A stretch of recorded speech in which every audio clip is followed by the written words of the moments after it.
Nigeria, a nation pulsating with youthful energy, stands at a pivotal juncture. With a median age of 17, our demographic reality underscores a fundamental truth. The future of Nigeria is inextricably linked to the well-being and empowerment of its young people. President Bola Ahmed Tinubu's administration, recognizing this imperative, has embarked on a serious ambitious youth empowerment initiatives and transformative economic reforms, laying the groundwork for a prosperous future led by a well-equipped next generation. And so our focus this time around is youth empowerment and motivation. And we're having the conversation with President Porter's Will Foundation. And he is also a business and entrepreneur expert. Godsown Onuzulike. Does it have a literal connotation, translation to a particular language? Godsown. All right. You're welcome to Signature Evening. Thanks for joining us, sir. Thanks for having me. You're welcome. Okay, so we are talking about youth empowerment and motivation. What are the most effective ways to empower youth in a marginalized community? Okay. Coming from my own personal perspective or beliefs, the most effective way of empowering the youth is through education. And when we come to education, I personally pay attention to vocational and entrepreneurship education. Education that involves hands-on skills. Education that will engage their cognitive reasoning. Yeah, for me, when these youths are provided with this requisite or relevant knowledge, they are empowered. It has to be education for you. It has to be education, whether informal or formal. You know, because empowerment can actually mean different things to different persons. Yeah. And so that's why I would actually like you to tell us the elements that are actually essential. You know, when you want to empower people in this climes, because of our peculiarities, we look at the young people.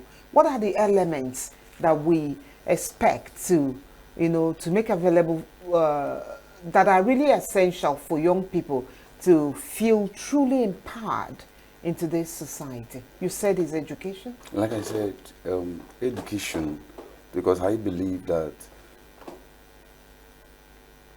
for us to effectively have a turnaround in the life of the young ones, we have to engage them through educative mechanisms. We have to get them to be active in that role, in that area where we expect them to explore. So whether the education is formal or informal, you know, when we talk about education, most times we look at it from the perspective of formal education, but education can be informal. And assuming we are looking at it from the informal angle, where, like I said, we engage them with hands-on skills. Education that we engage their cognitive reasoning, engage their mental reasoning, and reposition it for productivity, not just for certificate. This is the word I always used in our space where we offer trainings to youth. I call it certificate, not certificate. Education that will offer them certificate and not certificate. Interesting. So how can education systems be redesigned to prepare a youth for the real world challenges? First thing that should be done is to revisit our curriculum. The curriculum, the present academic curriculum or educational curriculum, which we inherited, no matter the levels of the baptism and the rebaptism that we've been given to it, it's still obvious that what we inherited from the colonial masters is not really helpful to us. It's not practical. Yeah, it's not practical. It's looking like it's stifling creativity and critical thinking. It leaves us more like servants still. We are just there to offer one assistance or the other, not having this skill in us to, or the drive in us to push ahead, not having this innovative mindset, not having any mental or cognitive involvement in moving the economic forward. So it's leaving us at the backside. So I think that what we need to do first is to revisit the curriculum and also look at the policies we've been making. You know, when I personally look at some of the policies, like educational policies and other policies we've been making in this country, they look very wonderful in paper, but we don't implement these policies. So we should look at policy implementation, implementing these educational policies. Like recently, the government of the President President Ahmed Tinubu has encouraged skill acquisition in secondary and primary schools. But how many secondaries and primary schools are really implementing these policies? So we should also look at policy implementation. Instead of having, today we have alternative to practicals instead of practicals itself.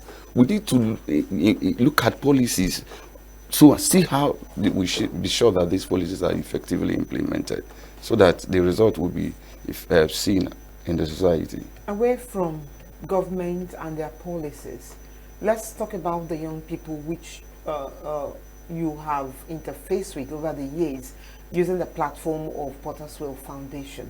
Are there barriers to their getting empowered themselves? Yes, there are a lot of barriers, but let me look at just few. Look at the barriers from themselves. We have young ones that has bought these ideas. I don't know when it was sold and how they bought it, but they bought these ideas. They don't want to suffer. Me, I no go suffer. I no go beg for bread. They don't want to stress. They want fast everything, life. soft cash, everything soft, and they want it quick. We also have young ones that are this greedy. Are you getting my point? They will also have the young persons that are so entitled. I don't know where they got this entitlement mentality. They believe that everything should be done for them. They should just wake up and see money, pick money, use money, and so on and so forth. So this is not allowing them to think of how to get the problem we are facing solved.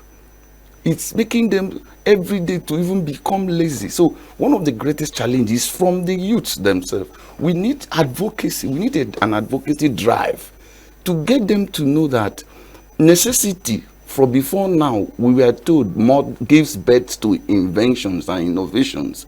And if we have necessity all around, if we have problem all around, it should bet possibilities, it should bet innovations. But that's not what we are seeing. Everything is degenerating day by day. So we need to work on the youth themselves from the inside, and then from also the society itself, the parents. I'm thinking that parents have been failing in their duty. A lot of parents have not been parenting their children properly. And that is why these children come out and they come up with these mindsets that are completely off. We also have the society. When we look at the society, look at the religious circle, we look at of course, we talked about, we mentioned school education before now, their shortcomings. Then we look at the traditional, our traditional traditional setting, where today we enthrone people who make money without even asking how they got this money. It's not just the traditional institution. Yeah. Religious. Yeah, I also meant, yeah. It happens. That abnormality comes from these both ends. You know, so we have the school, we have the religious setting, we have the traditional institution, we also have the governments.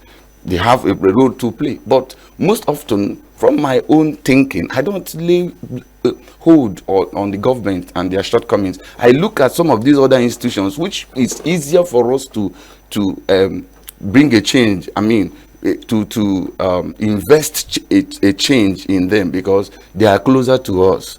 It is easier for our parents to begin to parent their children properly. It's easier for the church to begin to say what they are supposed to say, talk to these people, abhor things they are supposed to abhor. It is also easier for the traditional settings institutions to begin to also put checks, proper checks on certain things that they enthrone. It's easier. That's what so I believe that when all these institutions put their house in order, a lot will happen towards seeing a better youth development in this country. Interesting. You talked about, can't really remember the word, but just to be clear, what role does mentorship or role model play in youth motivation? Yeah, it plays a very vital role. Mentorship is one thing that is needed, but though we have youths that do abhor mentors. They are their own mentors. In fact, everything about them is themselves. So they don't really toe that part. They don't have a proper looking up to anyone, especially with regards to guiding them. They are looking up to people to behave like they want to be like this man, this woman, and all that. But they don't go through. Are not interested in the process that took that person there, because there is a process. There is a step. It is one step at a time.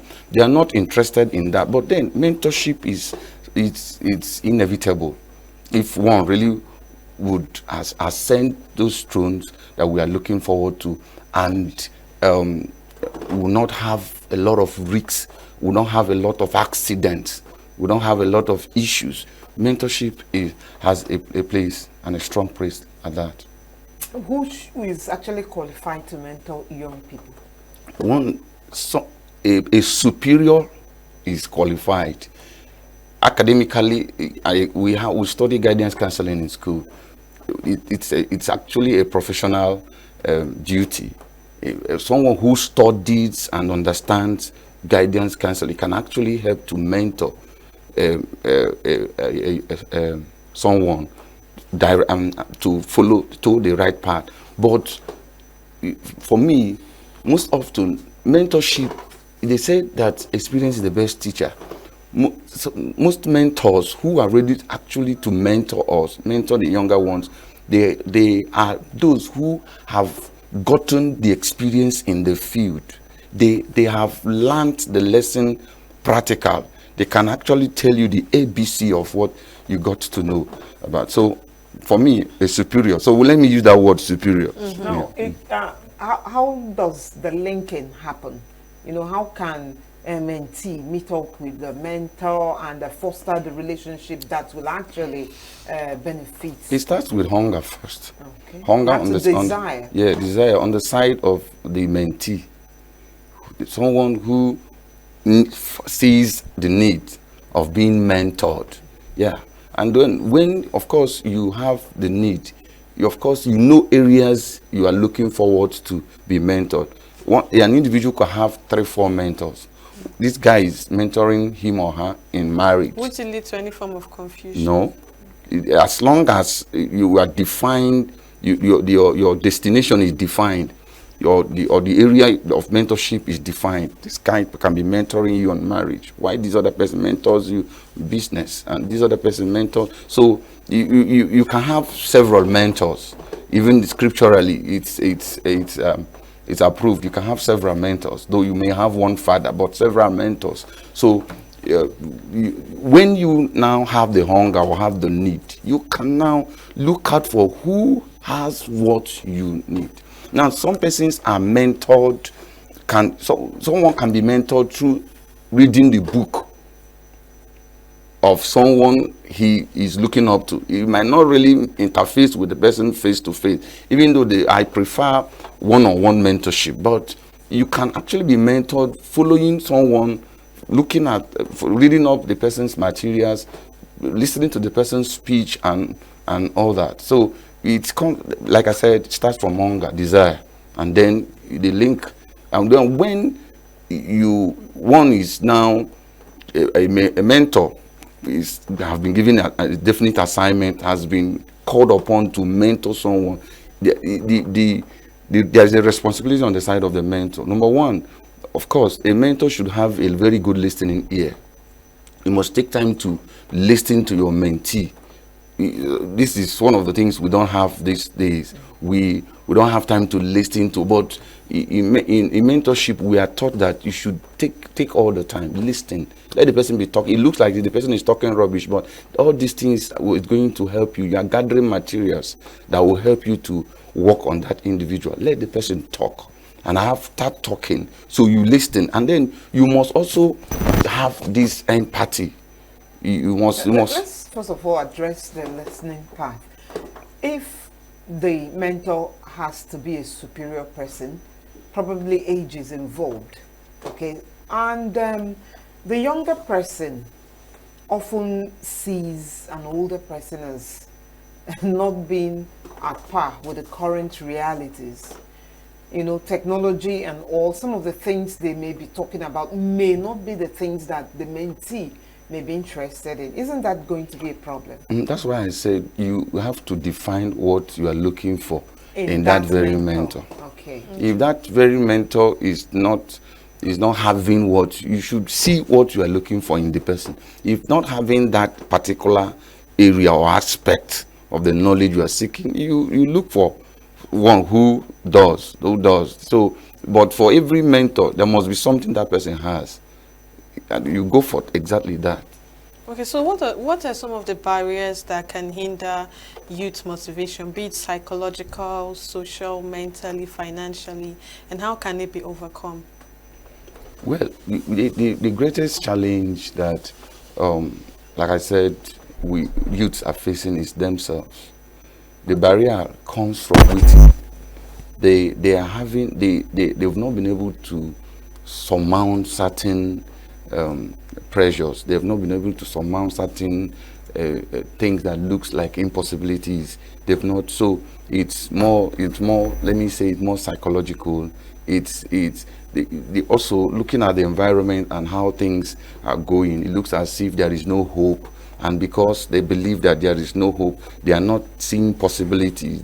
They think they are full of negativity in their reasoning and so on. So for them to actually move forward, they need to remove these barriers, the internal, the intrinsic barriers, and then looking at the externals. We also have the externals, and like I said before, there are a lot of factors that is helping to build these external barriers, and I've mentioned a lot of them. If they are attended to, of course, the barriers will be out of the way.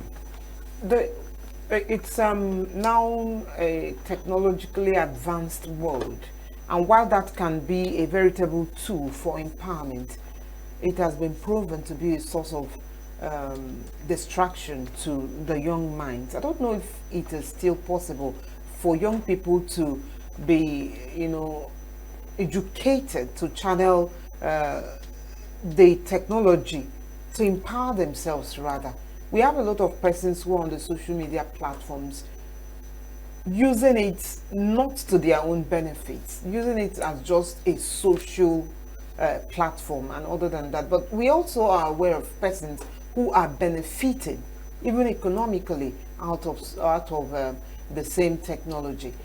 How much can be done for young people to, harness this technology we're talking about? Yeah, more awareness, creating more awareness, letting them to see the possibilities that lies with this technology. Of course, just like you said, a lot of them, every one of us create content. You and I, we are creating content here. There are persons that are being paid for the content they create. Some others are just creating the content.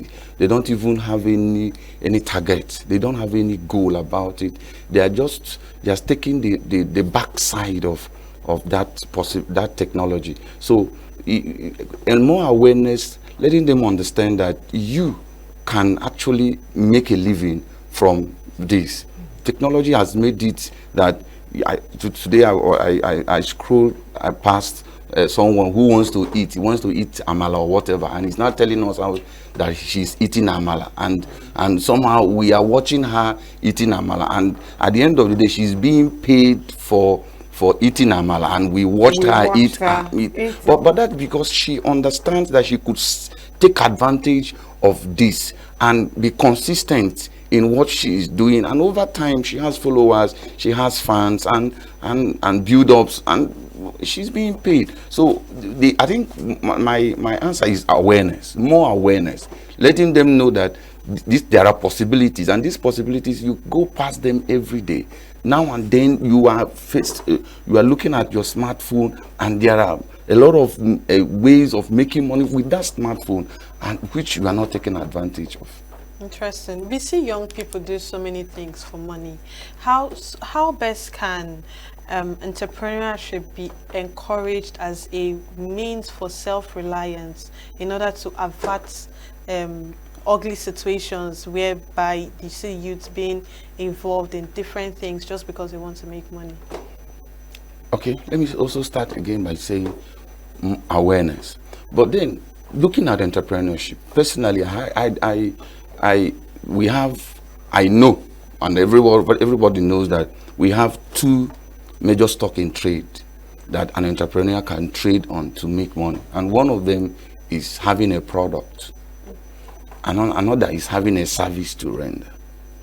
Now, when our youths are given the opportunity to develop products, to produce things, just like we go about teaching them how to have a lot of skills to themselves, these skills, they can produce daily used product, things that we use on daily basis. We must not start producing aircraft now.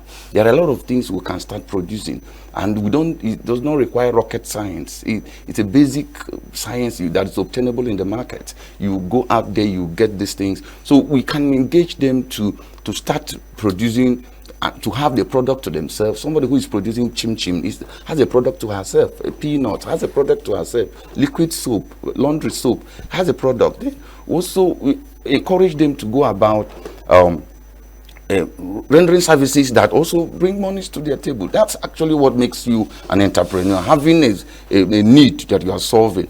Now, when we make them see the possibility, I once gave in mathematics, I said, in Enugu, if we have 5 million in Enugu, and every one of us uses one laundry soap for our laundries every week, and that laundry soap is sold for 500 naira or for 700 naira. When you multiply 700 naira by 5 million, you will discover that you are having about 2-point-something billion naira. That is 1 week. And when you multiply it by 4 weeks, it's about 10 billion or 10-point-something billion. So this is possibilities. Let's create awareness, advocacy. Let's make them see that there are possibilities in these things that are abandoning. What are they looking for? If they are going into kidnapping, what are they looking for? Is it enough money? If they are going into Yahoo, what are they looking for? Is it not money? It's money. This is also money. It surprises you to know that laundry soap alone, Enugu State spend up to 2.5 to 3 billion every week on laundry soap. And let me shock you, this laundry soap that we are using in Enugu State, 75% of them is coming from another state. They're not produced here in Enugu State. So what it means that every week we are exporting about 2 billion out of Enugu State for something our youth can produce, for something our women can produce. Are you getting my point? Yes. So it's just opening their eyes, making them to see, is it no money you're looking for? Look at money. Set up a business and this money will start trickling in. And of course, any business that you are doing that is solving a problem must be sustainable. If it's solving a problem, except it's creating a problem, if it's solving a problem, that business is automatically sustainable. Is it possible for youth empowerment initiatives to incorporate a global perspective where a young person is also empowered to, extend his tentacles beyond his immediate environment as a global citizen? Yes. Very much. In Enugu State here, we are pushing for it.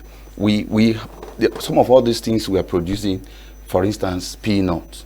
You can package your peanut, and with your having NAFDAC satisfy your product, you can start sending them to abroad, and you sell in dollars and get your money in dollars. So we can make it global. We can make it global, and our people out there are longing and yearning for our products, our locally made product. So if you succeed in sending them out there, you make your money. Okay, so what roles do government and non-governmental organizations play in youth empowerment and motivation?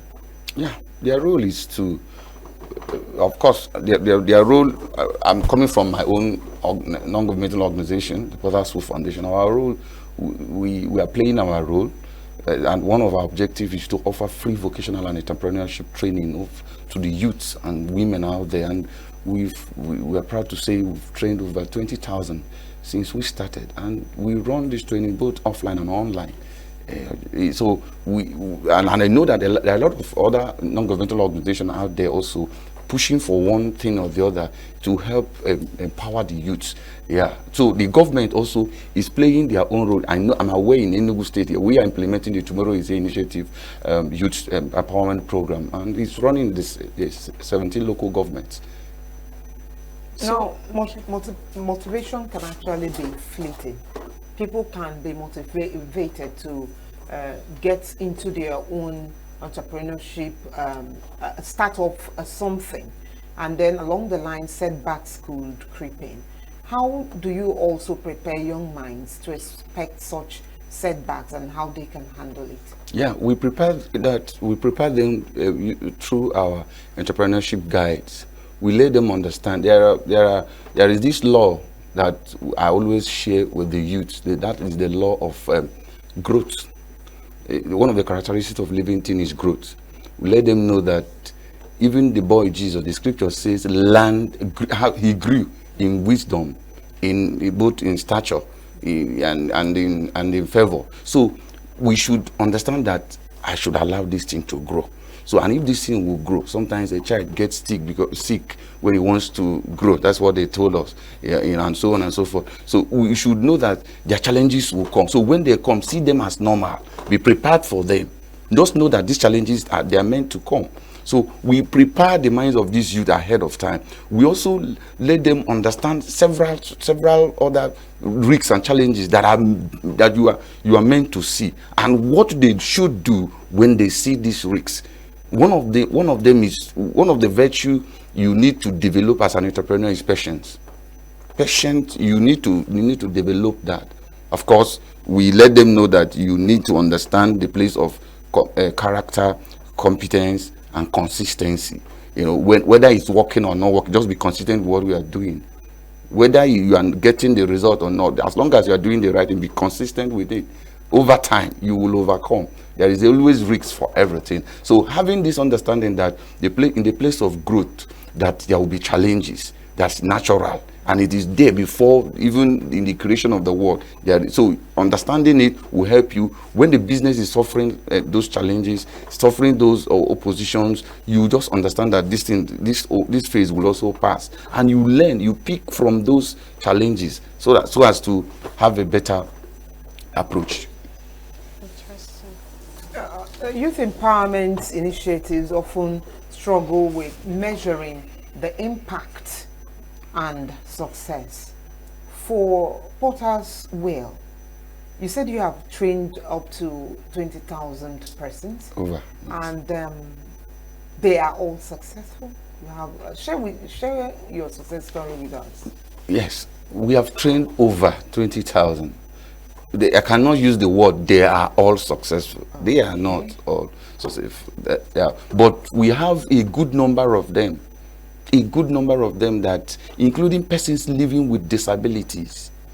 In one of recently, the BBC will have to flew two of their crew members to Enugu here to come and interview one of our trainees to be sure if this is true. And they were shocked to know that yes, she's blind completely, but she has a lot of product to herself, have a business already registered, running her business. They're one of our students, our trainees. We have a good number of them. Some of them have gotten even their NAFDAC, their product certified by NAFDAC, pushing ahead.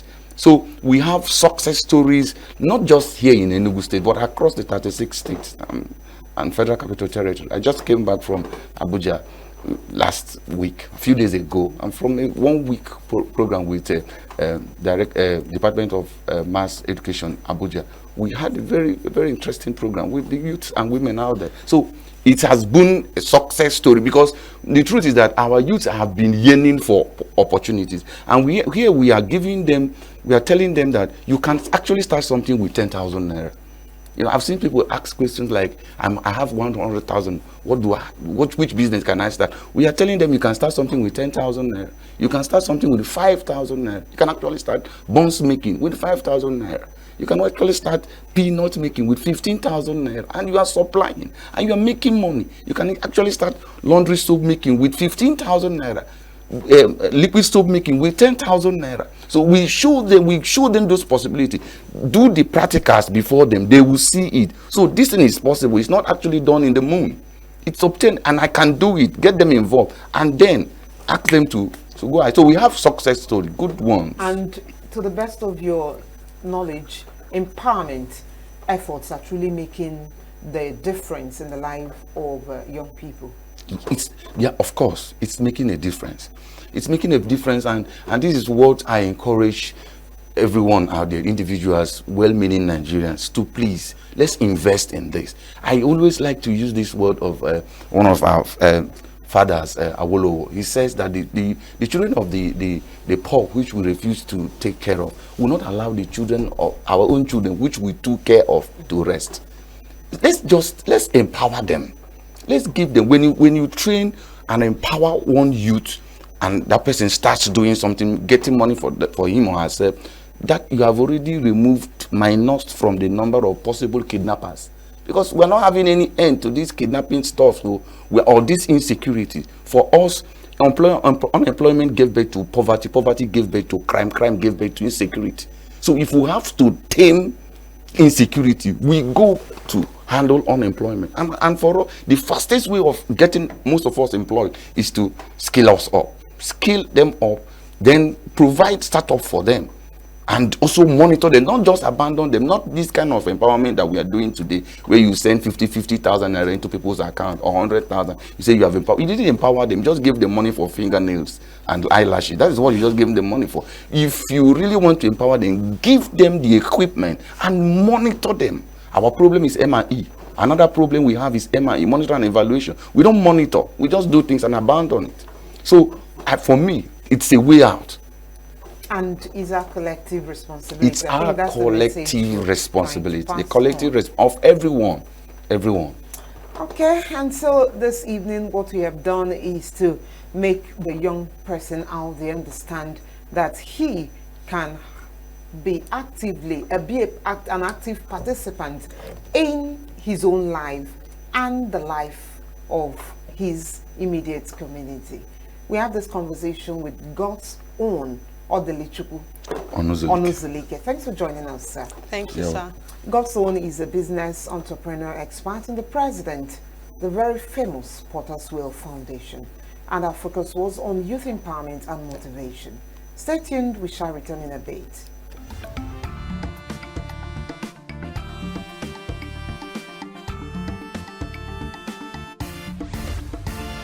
Signature TV, news in your pocket.